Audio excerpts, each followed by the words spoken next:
Bueno, pues bonito día, bonita tarde para todos. Estamos por aquí llegando nuevamente con frío y con estas visitas que tenemos el día de hoy que nos acompañan desde Francia por acá. Saludos para todos ustedes que ahí están comiendo unos ravioles y con un vinito. Saludándolos desde Los Ángeles para todos ustedes, doctor Roque Madera Rosales en Estudio 4 Online Radio. Por ahí nosotros estamos encontrándonos también podcast. Y el día de hoy tenemos un tema muy bueno que vamos a compartir con todos ustedes. Hoy estamos hablando de guión y cine. Y para eso tenemos a la experta que se la sabe de todas, porque ella también tiene un libro que se llama Guión y Cine, que es especialmente para principiantes, estudio para principiantes. Oigan, déjenme felicitarlos a todos ustedes también, porque el día de ayer nosotros tuvimos un tema muy bonito. Déjenme decir que tenemos un tema muy bonito y muy interesante, el tema del día de ayer, muy interesante. Todo lo que estuvimos conversando con ustedes, muchísimas gracias por tantos comentarios y sobre todo porque se interesaron muchísimo también en esa conversación, en esa plática que tuvieron con Diana Candelario. Imagínense por ahí en Alas en Acción. De verdad que estos días han sido muy buenos, demasiado ricos, diría yo, porque también el día de hoy tenemos a Carmen Núñez que va a estar compartiendo con nosotros, pero yo no sé qué es lo que Carmen nos va a comentar el día de hoy. Carmen, ¿cómo te encuentras? Hola, muy buenas tardes a todos. Buenas tardes a Estudio 4. Gracias por este espacio. Bueno, te cuento, yo cuando se me ofreció este espacio, yo pensé en los escritores.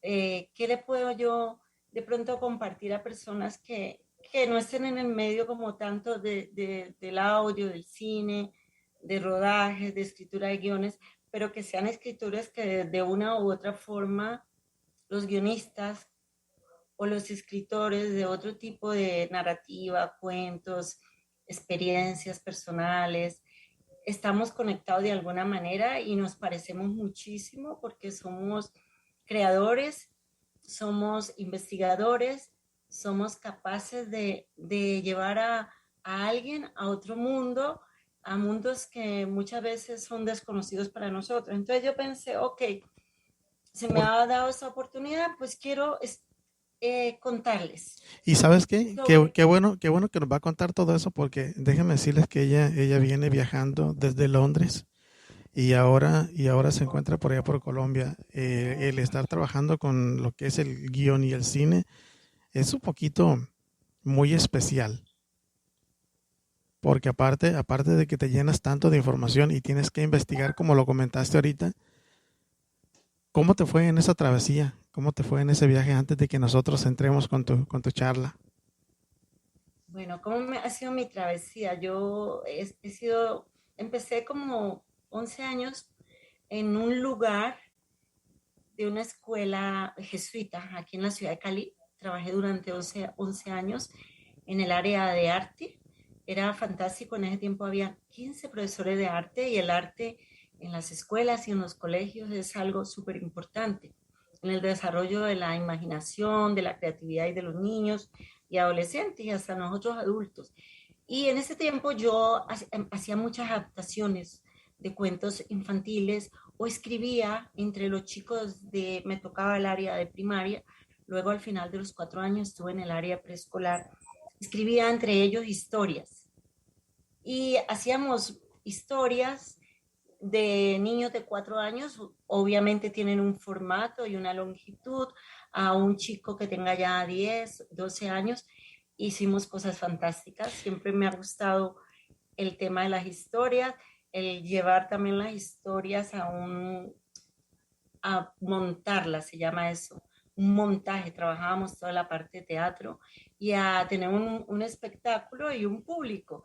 Entonces, desde ese tiempo yo empecé y la verdad creo que escogí bien el camino. El día que decidí dejar la parte del sistema educativo fue para meterme en lleno a toda la parte de cine y aprender más. Cada día aprendo más. Porque es bien importante cuando nosotros estamos hablando de lo que es en la parte del cine, y no solamente en el caso del cine, por ejemplo, estamos hablando de otras profesiones. Yo recuerdo en los tiempos cuando estaba uno creciendo, cuando todavía es uno chiquillo, que te preguntan, oye, ¿qué te gustaría hacer? ¿Y qué vas a hacer cuando seas grande? Y empiezas a jugar. Y lo primero que se te ocurre es, dices, jugar al papá y a la mamá. Es lo primero que se te viene a la mente. Pero en otros no, en otros se les vienen ideas grandes. Que voy a ser doctor, que voy a ser enfermera, que voy a ser escritor. Y muchos de nosotros decimos, los niños aprenden lo que miran en casa. Pero hay veces que los niños salen más listos. Y ya ellos mismos te dicen, no, pues yo quiero ser maestro. O yo quiero viajar, yo quiero ir al espacio. ¿No te pasó eso a ti cuando estabas pequeña? Sí, sí. Todo niño sueña, ¿no? Y lo que tú hablas de eso se llama juego de roles. Está comprendido en una etapa entre los 4, 5 y 6 años. Los niños juegan a imitar lo que ven socialmente, a imitar personajes, el papá y la mamá. Yo también lo jugué muchísimo. El papá y la mamá debajo de una mesa. Yo creo que todos hemos jugado al papá y a la mamá y hacer la casita. O sea, ubicamos la historia en un lugar, los personajes que son los más cercanos a nosotros, metemos al abuelito en la historia y de pronto hacemos hasta un barrio, vamos y compramos carne a la tienda. Yo creo que todos hemos jugado esos juegos de roles. Pero ¿será normal que cuando tú estás jugando al papá y la mamá, llegue la mamá y te ponga una santa friega? Que te, que te pegue. Sí, muchas veces uno se acostaba a dormir en los juegos de papá y la mamá y uno usaba hasta la toalla de la familia y cosas y venía la mamá y le interrumpía el juego de rol porque es que uno lo hacía imitando esa realidad. Es muy típico en esas edades los niños. Entonces, sí, yo creo que todos hemos pasado por eso. Ahora lo sabemos al finalizar Pero cómo fíjate, han sido esos juegos de pero fíjate, roles en Carmen, nuestra infancia. nosotros nos damos cuenta que desde que estamos pequeños y inconscientemente nosotros estamos nada más alimentándonos de los juegos, de la vida, del vivir, no hay preocupaciones y no nos damos cuenta que poco a poco nos estamos preparando para la edad adulta. Mm. Ahora, por ejemplo, nos dicen, no, pues los 3 primeros años de los niños son los más importantes porque de ahí se aprende todo. Y si te das cuenta, en verdad tienen razón, porque desde que estamos pequeños nos están preparando para la vida, para cuando seamos grandes.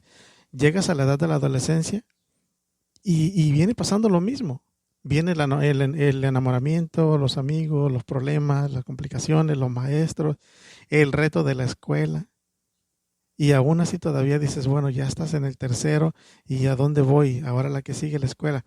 Y cada vez te vas dando cuenta que a medida de que vas creciendo, se va tomando una responsabilidad mayor. Y nosotros pensaríamos que vivir solamente es vivir y disfrutar. Pero ahora que lo vemos, nos damos cuenta que vivir es una responsabilidad. Sí, Jorge, lo que tú dices. Vivir también es una imitación. Nosotros representamos la vida. Y eso es lo que hacen los escritores, hacen representaciones de la vida. O sea, no es la vida en sí. Aunque estés contando una experiencia vivida, lo que tú estás escribiendo es una representación. Lo vuelves y lo elaboras y lo cuentas. Lo hace el que escribe un libro, el que hace una historia para una película, lo hace cualquier persona que trabaje, que escriba, que haga un videojuego, un músico cuando escribe también su canción. Eso también es una manera de conectarse.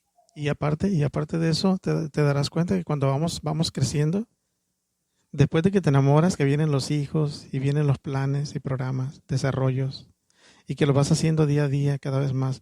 Y aquí es donde empieza el parteaguas de que si te va bien o te va mal, de que si te enfrentas a la realidad o no, o que por alguna razón ya te unes con la pareja, te casaste, tus hijos, y entonces te toca la oportunidad de volverte a casar otra vez y dices, no, esto no me gusta porque no es lo mismo con aquella pareja que yo tenía anteriormente. No, esta no me gusta porque usa perfume y la otra olía a grasa, era mecánico. Y no, que esto no está muy bien porque este me escucha demasiado y quiere que esté en la casa y yo quiero salir también a divertirme con mis amigas. Y cómo a través de todo ese tiempo nosotros no nos damos cuenta que realmente es parte de un vivir, parte de nuestra vida. En los alimentos, por ejemplo, simplemente en los alimentos. Cuando tú vas a comprar alimentos y dices tú, otra vez frijoles y otra vez lo mismo. Y no te das cuenta que cuando ya te toca realizar a ti tus actividades, te acuerdas lo que hacía mamá y lo que hacía papá. Y lo que las actividades que tenían ellos, dice, bueno, a mí me recomendaban esto. Y ahora vuelves a repetir el patrón otra vez con tus hijos, con los nietos. Y esto, y esto que estamos viendo, en realidad nunca le ponemos atención. Pero los escritores sí. Más el escritor de cine, el que hace los guiones como tú. Porque realmente son personas que se dedican a los detalles y a la proyección y a la imagen. Y ahora recapitulando todo lo que venimos conversando tú y yo, nos daremos cuenta que todo eso es parte de una historia. Y el cine es historia. La televisión es historia. Las novelas son historias. El día a día que nosotros estamos viviendo también es una historia. Hoy estamos dejando una historia. En unos segundos más se va a convertir en una historia. Y eso se llama pasado. Y el escritor, tanto de cine o el escritor regular, normal, se viven y se escriben de historias también. Pero ¿qué tan complicado es para alguien que quiere hacer una historia? ¿Qué tan complicado es para aquel que quiere iniciarse en la carrera de guión y cine? O en la carrera de guionista, o en la carrera de cinematografía completa, o en la filmación, o en la edición, o en la producción, o en el amor, ¿por qué no? Es decir, todo esto viene siendo una recreación de tantas historias que nosotros vamos viviendo. Y lo más importante, cuando tú estás escribiendo, pues también te tienes que sumergir en ese personaje que ahora lo estás adoptando. Y muchos de nosotros hacemos ese personaje completamente nuestro. Que si por alguna razón te ha tocado vivir en algún momento una situación complicada, y si te dedicas a esto, pues te va a ser mucho más fácil. Que de hecho muchos de los que están buscando a los protagonistas lo van buscando exactamente con lo que dice el personaje. Y porque nos preguntamos por qué tanta gente cuando va a hacer un casting, por qué tanta gente está en ese casting. Y por qué yo no quedé en ese casting y por qué yo pensaba que yo iba a quedar ahí. Pero justamente el escritor ya tiene la idea, ya tiene el personaje elaborado, las características, la nariz, el estilo de voz, la boca, la estatura, la historia que trae ese personaje. Entonces, fíjate, imagínate cuando en el casting te encuentras a esa persona en físico y estás viendo prácticamente a ese personaje que tú figuraste, porque lo figuraste en tu mente antes de tenerlo y lo plasmaste en papel y ahora lo tienes en físico. ¿Cuál sería la experiencia en este caso, Carmen, cuando tú tienes ya tu personaje en vivo? Wow, wow. Esa etapa del casting es antes del rodaje y generalmente hay personas especialistas en casting.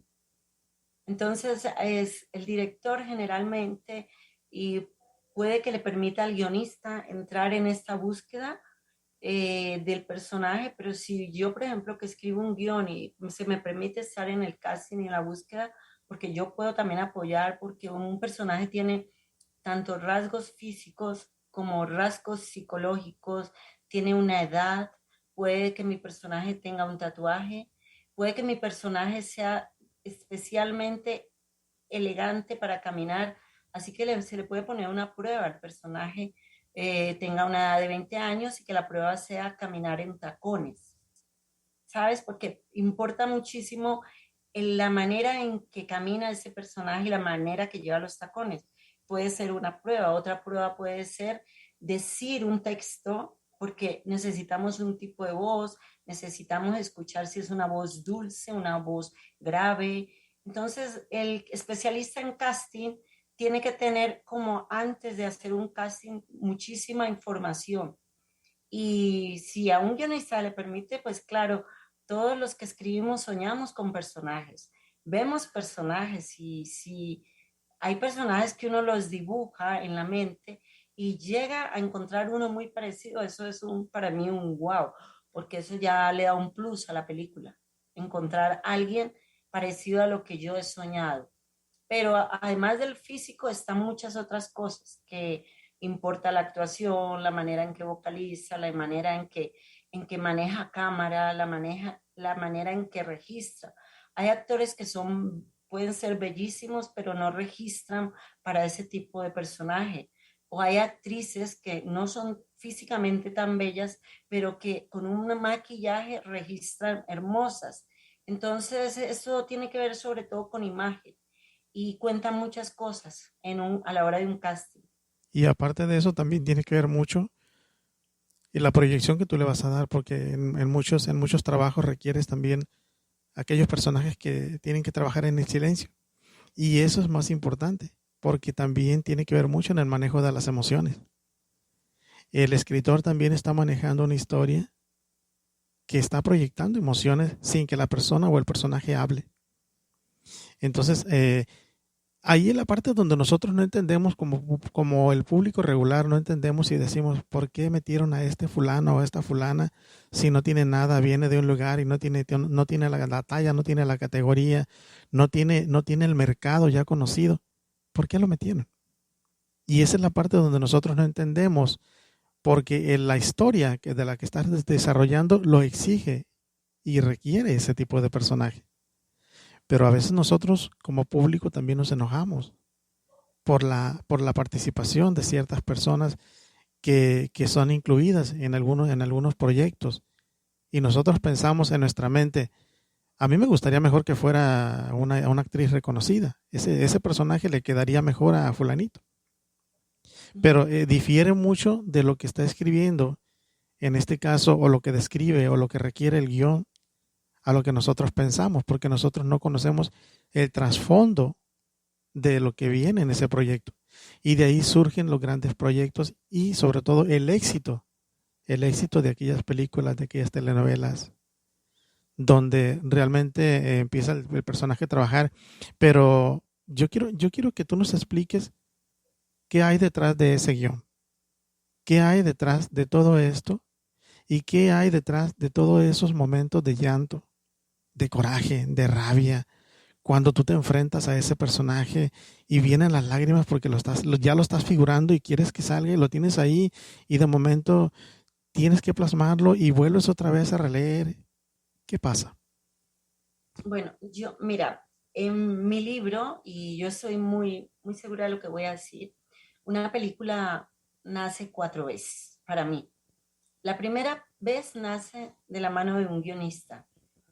Generalmente los guionistas o venden el guión o a veces son partícipes de los rodajes, pero cuando ya pasa a la segunda parte, entonces ya el guión pasa a ser audiovisual, o sea, la película ya pasó de un escrito a una imagen audio con sonido. Luego, ahí no termina la película.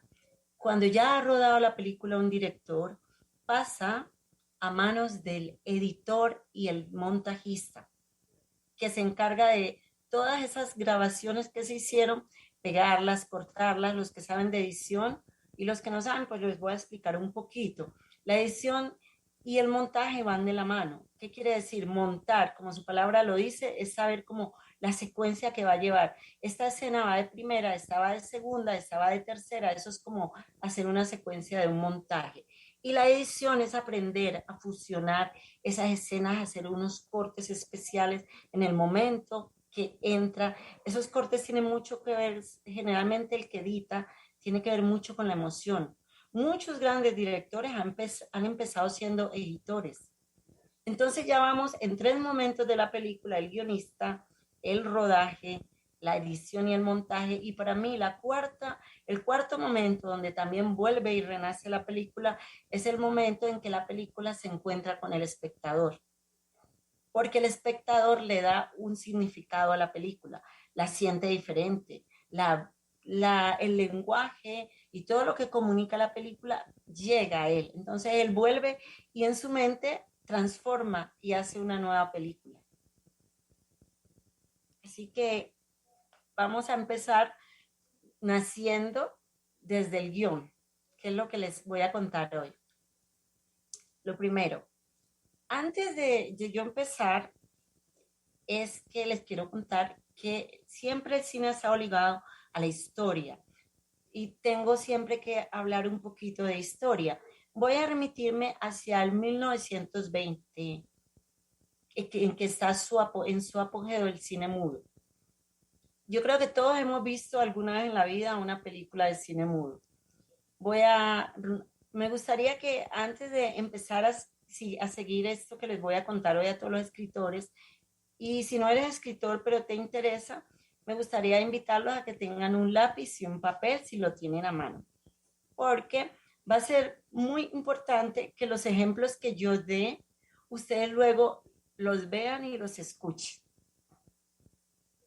Estaba contándoles que hacia el 1920 el cine mudo estaba en su apogeo. Hubo un momento muy importante, un personaje súper importante que marcó historia y es el vagabundo, que lo personificó Charles Chaplin. ¿Por qué me remito a este personaje? Porque quiero, si han visto esta película y si no la han visto, quiero que la escriban, El vagabundo, Charlie Chaplin. Esto es cine mudo. ¿Qué pasaba con el cine mudo? Pues que tenía generalmente un personaje central. En El vagabundo es un personaje que pasa momentos difíciles, pasa hambre, tiene una manera de caminar especial, tiene un vestuario también muy específico y un sombrerito, si lo recuerdan. Entonces este personaje, además de pasar penurias, porque pasa hambre, a veces roba pan, pero tenía algo muy especial, un gran corazón. Él iba en contra de la injusticia, en contra del que maltrataba a un niño, en contra del que maltrataba a una mujer. Además, era enamoradizo, o sea que creía en el amor a pesar de sus circunstancias. Y El vagabundo marca un momento específico en la historia del cine mudo, porque nos damos cuenta que el cine mudo no necesitaba muchísimo del sonido, que a través de la imagen iba contando una historia. Pero ¿qué pasaba? Pues que a veces había muchas historias en el cine mudo que tenían que echar mano de los gags, o sea, como escritos, textos que iban inmersos en la película. De pronto un pequeño diálogo, yo estoy muy cansado o yo tengo mucha sed, aparecía ahí y se quitaba. Entonces estos gags son como el inicio, llamémoslo, de los guionistas de ese tiempo, porque habían escritores especialistas en gags. Se volvió tan importante que hubo ya personas especialistas en escribir esos momentos en un texto. Estos marca el cine mudo, los gags, que son testigos cortos, la imagen de un personaje central como el vagabundo.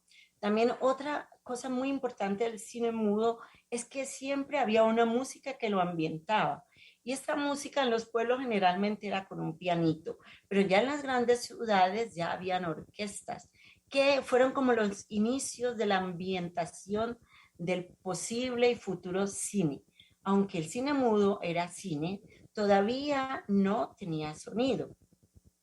Hacia el 1888 se crea la primera película muda, que se llama El jardín de Ron Hyde. No sé si lo pronuncie bien porque es francés, y era Louis Le Prince, su creador. Duró aproximadamente 1 minuto 66 segundos, pero fue casi la primera película en la historia que se cree que fue muda.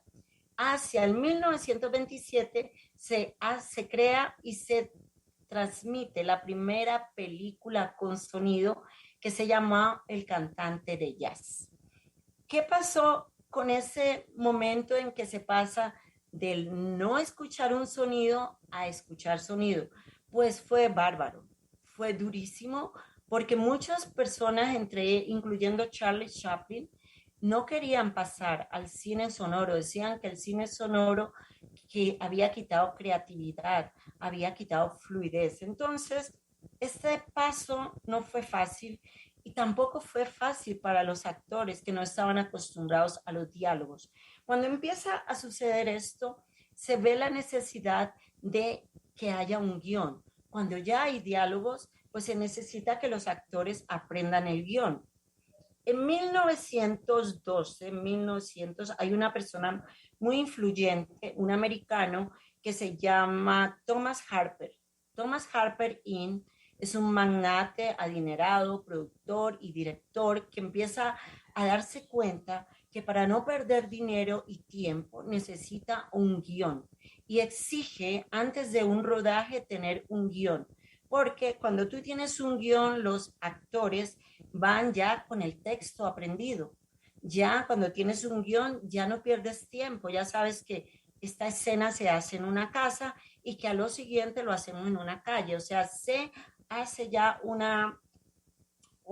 un presupuesto de dinero y el tiempo ya no se entra a un rodaje como a improvisar. ¿Se pueden ustedes imaginar llegar a una película con 250 personas o 300 personas sin tener un guión? Hoy en día eso es imposible. Entonces esta pequeña historia la quería contar para que vieran el salto que dio estar en el cine mudo, pasar al cine ya con sonido. El origen del guión aproximadamente aparece entre en 1912, se cree exactamente, una de las personas más influyentes fue este hombre, Thomas Harper.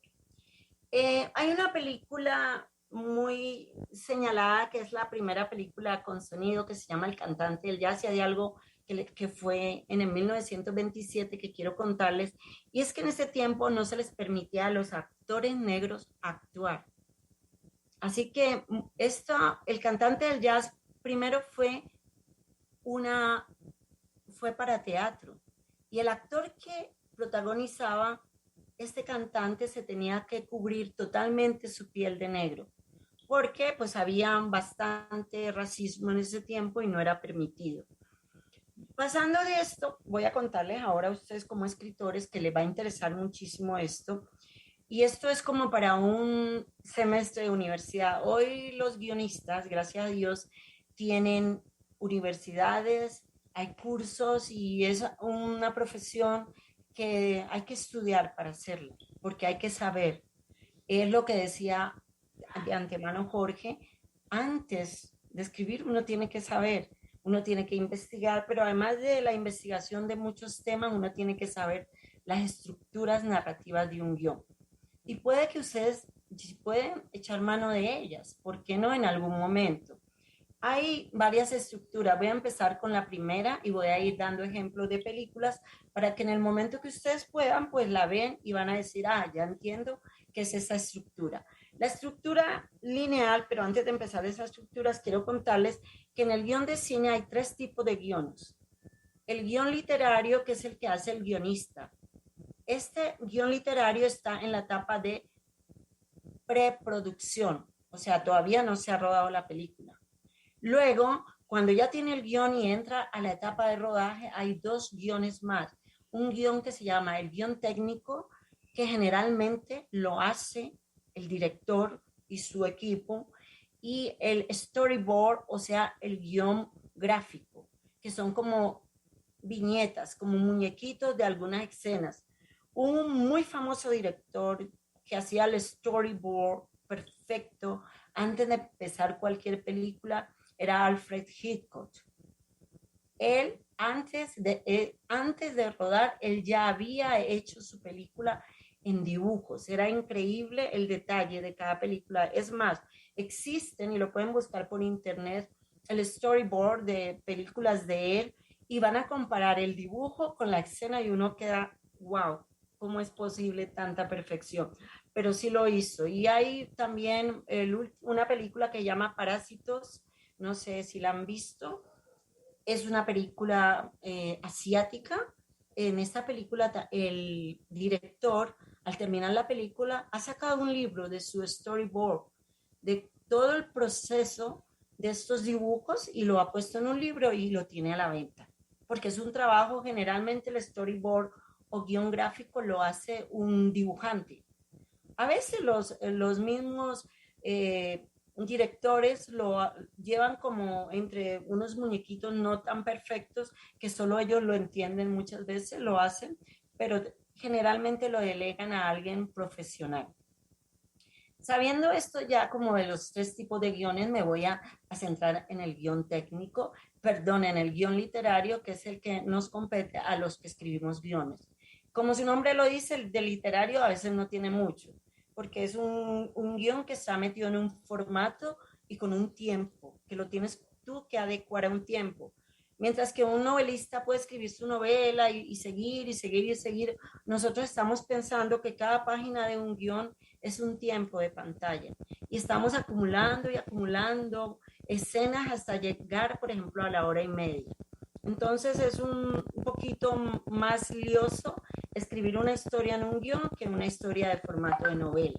Creo que estamos un poquito más, digamos, los encerradillos, en el sentido de que tenemos que plasmar la historia en un tiempo determinado. Hay varios tipos de estructuras narrativas. La primera estructura es la estructura lineal. ¿Qué es una estructura lineal en un guión, en una novela? Porque esas estructuras a veces están en el cine, a veces están en las novelas, a veces están en los videojuegos, en una canción musical. O sea que las estructuras narrativas no solo tocan a los guionistas, también a ustedes les interesa conocer por ellas. La estructura lineal son películas que tienen un inicio, un antes, un durante y un después. Que no hay ni presente ni pasado, no, va lineal. Cuenta la historia y termina la historia. Un ejemplo de una historia lineal es Thelma and Louise, para que la vean. Es una historia de dos chicas que inician un paseo y al iniciar este paseo les sucede algo. Hay un detonante y ahí sigue la historia hasta tener un final. Eso es una estructura lineal. Les voy a dar de cada estructura un ejemplo para no liarlos mucho. ¿Cómo es una estructura lineal? Es como, digamos, no la más sencilla, sino la que todo guionista y todo escritor debería como iniciarse. Como el conocer un personaje, llevarlo y terminarlo en un lugar o en una situación especial. Yo les invito a que vean la película y entiendan que es una estructura lineal. Otra estructura que manejamos los guionistas es la estructura no lineal, o sea, contraria a la primera. En esta estructura no lineal voy a ubicar dos ejemplos de películas. Voy a ubicar un ejemplo que se llama, ¿recuerdan esta de Volver al Futuro? Una película ya viejísima, no sé si tiene ya 2 décadas. Volver al Futuro es una película no lineal. ¿Por qué? Porque tiene saltos temporales. Y las estructuras no lineales en los guiones tienen saltos temporales. O sea, en esta película especialmente el salto temporal, ya me está atorando la lengua, va hacia el futuro. En inglés es un flash forward. Pero hay películas que el salto lo dan hacia el pasado. Entonces, este tipo de películas, como el Titanic, dio un paso atrás y la película se contó totalmente en el pasado. Estas películas que van hacia el pasado tienen el flashback en el guión y cuando un guionista escribe en una estructura no lineal, tiene que escribir escena que se inicia en un flash forward y termina el flash forward. Tú tienes que especificar dónde empieza y dónde inicia. ¿Por qué? Porque el director debe saber esto y todo el actor debe saber en qué momento entra un flash forward, en qué momento termina o en qué momento va a un futuro y vuelve. Entonces, súper importante. Esta es la estructura no lineal que da saltos en el tiempo. Otra tercera estructura, que es una estructura, digamos, como un poquito, yo no lo voy a decir complicada, sino que está metiendo muchísima tecnología dentro, es la estructura interactiva. Estructura interactiva, ahí voy a dar 3 ejemplos de películas. La primera que entró con este tipo de estructura es un checo que hizo una película que se llama One Man and His House, en español, Un hombre en su casa. Esta película fue creada en el año 1967. ¿Qué tiene de especial esta película y por qué llamamos estructura interactiva? Las películas que se suponen que son interactivas intentan que el espectador entre en la historia. Pues que los invito a que vean de pronto, busquen información sobre esta película, porque esta película, ¿qué pasaba? Pues empieza a rodar la película y de pronto la película hace preguntas al espectador y el espectador tenía unas sillas acondicionadas con un botón rojo y verde. Así que el espectador decidía qué escena seguía, si tocaba el rojo o el verde. Y de acuerdo a la acumulación de votos, digámoslo, la película seguía ese camino.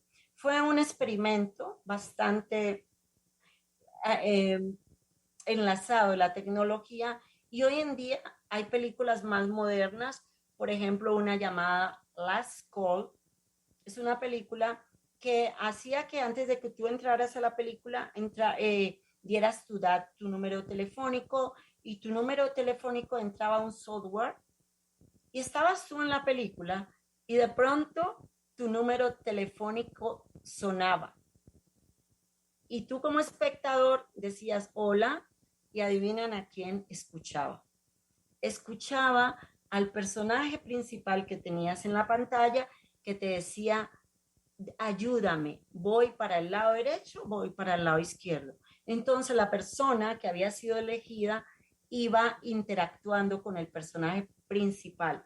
Esta es una película que me gustaría que la vieran, es como de terror, pero el interactuar entre el espectador y el protagonista es algo que se llama, es una estructura interactiva como todavía se sigue trabajando. Hay muchos cineastas dicen que eso no es cine, que de pronto es más un video, como más juegos, pero yo pienso que el cine va muy de la mano con la tecnología y no nos parezca raro que de aquí a 5 o 10 años tengamos aquí no, ya no las han dado las gafas de la tercera dimensión, eso es una estructura interactiva. Tú entras a ser parte de alguna manera o hablando o a veces sientes que está dentro de la película. Así que es algo que sigue en un proceso y les invito a ver estas películas, a investigar sobre la que le dije, The One Man in His House, de 1967, como para entender un poquito esa estructura interactiva.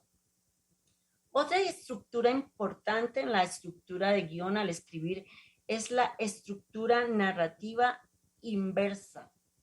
Como su nombre lo dice, inversa es que vamos a empezar de atrás o de la mitad y vamos a dar vuelcos, no vamos a empezar desde el inicio. Se inicia generalmente de atrás, se avanza al medio, luego al inicio y así sucesivamente se pasa en ese tipo de estructura. Esta película que hizo este tipo de estructura es una película que se llama Memento, de Christopher Nolan. Memento en el 2000, año 2000, se produjo y se puso en cartelera. Entonces les invito a ver esta estructura narrativa inversa que está en la película Memento. Otra estructura narrativa, o sea, cuando hablo de estructura narrativa son maneras de escritura, es una que se llama in media res. No me pregunten por qué se llama así, porque no lo sé quién inventó esta manera de escribir. Y un ejemplo de in media res es la Odisea. La Odisea empieza del pasado, vuelve aquí, va para adelante, va para atrás. Es como una estructura muy circular, un poquito bastante complicadita al escribirla, pero da como un ritmo a una película cuando tú no empiezas la película desde el inicio, sino casi en un lugar donde tú no entiendes, luego lo enlaza con el presente, vuelve. Son un poco las tramas enredadas, así que son de mucho cuidado al escribirse. Generalmente este tipo de estructuras empiezan en la mitad de la película. Van al pasado, regresan y van haciendo como como una caracol en la estructura de escritura. Es un poco complicadita, pero vale la pena probarla. Otro tipo de estructura es el raconto. Me imagino que todos hemos visto una película hermosa donde habían dos personajes en un barco que se hunde. ¿Lo recuerdan? El Titanic. Pues el Titanic es escrito en esta estructura, raconto. Raconto es una palabra italiana.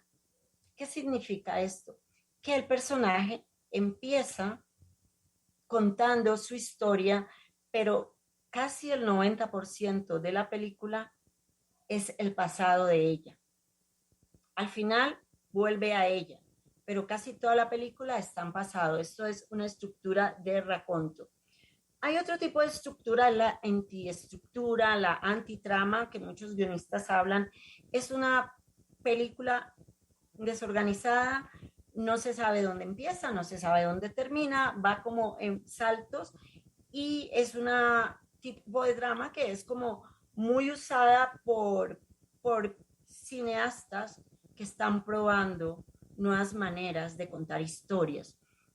Lo encontramos en una película de Luis Buñuel que se llama Ese oscuro objeto del deseo.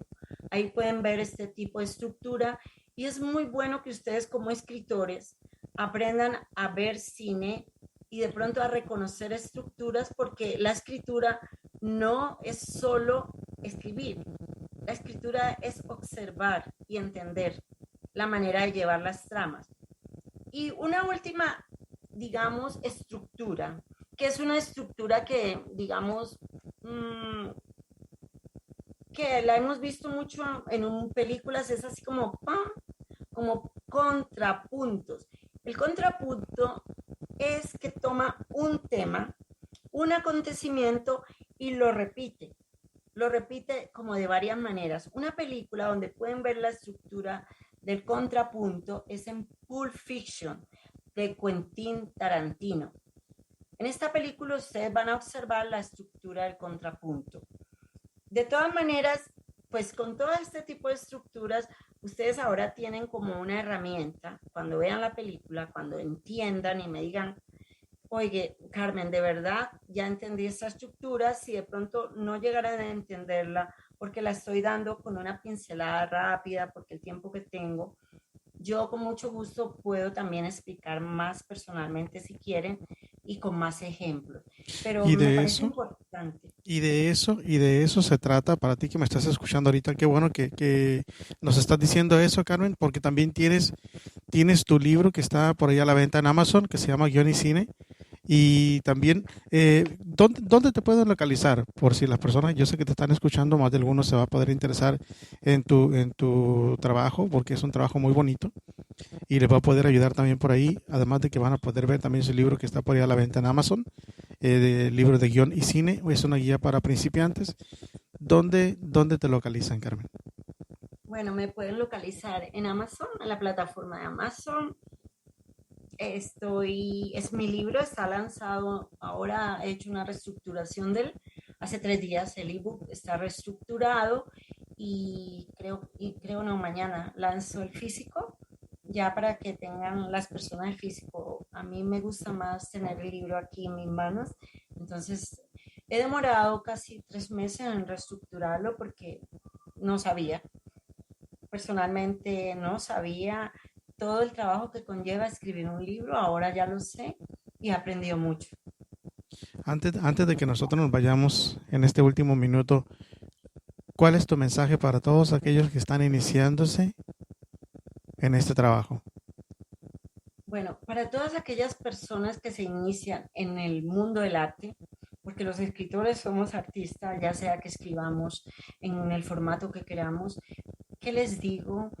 Eh, Sean observadores de la vida diaria, no solo lean libros de literatura, si no les gusta leer, pues audiobook, eh, lean prensa, lean revistas, o sea, formatos de todo tipo. Yo soy de las que leo desde una revista como Cosmopolitan, que es para mujeres, hasta un libro de literatura como Las Mil y una Noche. ¿Por qué les invito a esto? Porque ustedes tienen que saber cómo es el manejo de la palabra y del lenguaje. Y es súper importante que aprendan de el lenguaje, más allá de que el lenguaje es una palabra. Gracias. Definitivamente. Pues muchísimas gracias, Carmen, por haber estado con nosotros y sobre todo por darnos toda esta información, estos tips que yo sé que a muchas personas les va a interesar también por ahí. Y bueno, nosotros quisiéramos quedar mucho tiempo por aquí conversando porque hay mucha tela de dónde cortar desde lo que es el cine, es muy amplio. Al igual la forma de la escritura, como Carmen nos la está enseñando, muy facilita, muy cómoda. Pero ahí va a haber muchos más tips que vas a poder encontrar ahí en su libro que se encuentra a la venta en Amazon, Guión y Cine, Guía para Principiantes de Carmen Elisa Núñez Ángel. Muchísimas gracias a todos ustedes por ser parte de esa gran familia y sobre todo por estar aquí siempre acompañándonos. Y bueno, lo mejor de lo mejor para todos ustedes, transmitiendo en vivo y en directo de Los Ángeles, California, para la Unión Americana y el resto del mundo. Doctor Jorge Madera Rosales, que la pasen bonito, disfruten el resto de la tarde y el día que les queda.